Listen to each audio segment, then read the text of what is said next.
তুমি আমার জীবনে না থাকায় এক মায়াবতী, যাকে আমি একটা সময় নিজের থেকে বেশি ভালোবেসেছিলাম। পেতেই হবে এমন তো কোনো কথা নেই, অনেক কিছু দূর থেকে সুন্দর। তোমাকে পাওয়ার মধ্যে সবচেয়ে বড় বাধা ছিল কি জানো? তুমি নিজেই। তোমাকে ডিঙ্গিয়ে কি করে তোমাকে পাই? তুমি এমন একজন মানুষকে হারাইলে যে মানুষটা তোমাকে পাওয়ার জন্য নিজেকে কুকুরের সমতুল্য করে ফেলেছিল, শুধু তোমাকে কতটুকু ভালোবাসি বোঝানোর জন্য। যতটা সস্তা তুমি আমাকে ভেবেছিলে, ততটা সস্তা আমি কোনো কালে ছিলাম না। তোমাকে আমি ভালোবেসেছিলাম, তাই তোমার কাছে আমি নিজেকে প্রকাশ করেছিলাম আলাদাভাবে, যেখানে ছিল না কোনো প্রতারণা, ছিল না ঠকানোর চিন্তা, ছিল শুধু নিখুঁত ভালোবাসা।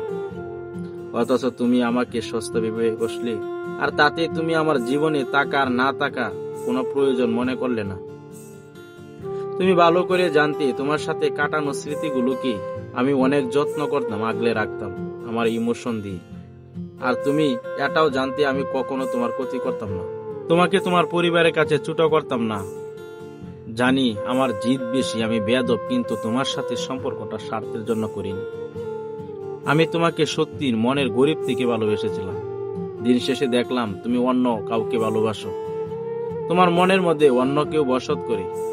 একটা উপন্যাস পড়েছিলাম, উপন্যাসের একটা লাইন ছিল, তোমাকে পাওয়ার যুদ্ধে নেমেছি, যুদ্ধের শেষ প্রান্তে এসে দেখি তুমি শত্রুপক্ষের রানী। দুনিয়ার সব থেকে জঘন্যতম অনুভূতি হলো আমি যাকে ভালোবাসি সে অন্য কাউকে ভালোবাসে।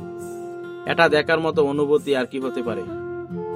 তুমি আমার চোখের সামনে অন্য কারো কাছে চলে গেছো, এটা দেখে আমার এক টুকরো ব্যথা লাগেনি বুকে, এক টুকরো চোখে পানি আসেনি, কারণ তুমি তোমার জায়গা থেকে সঠিক কাজটাই করছো। হয়তো আমি বলছিলাম, তাই নিজের ভুলটা বুঝে নিলাম। তোমাকে যদি খুশি রাখতে না পারি, তাহলে ভালোবাসলাম কই?